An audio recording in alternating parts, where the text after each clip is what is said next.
Кыргызско-Российском славянском университете имени Бориса Ельцина проведен круглый стол среди студентов, организованный службой по борьбе с незаконным оборотом наркотиков МВД Кыргызской Республики при поддержке программного офиса ОБСЕ в городе Бишкек, посвященный проблеме потребления и распространения наркотиков в республике.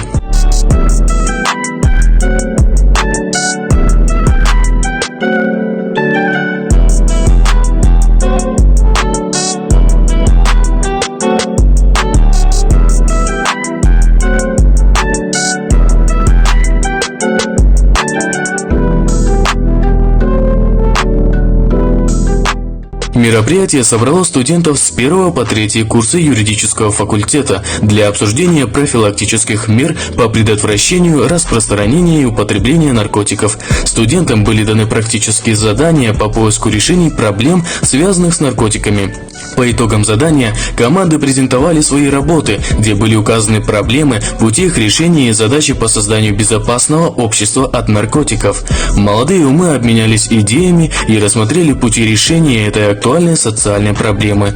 По итогам мероприятия всем студентам были вручены сертификаты, подарки и активным участникам брендированные призы от СБНУН МВД и программного офиса ОБСЕ в городе Бишкек.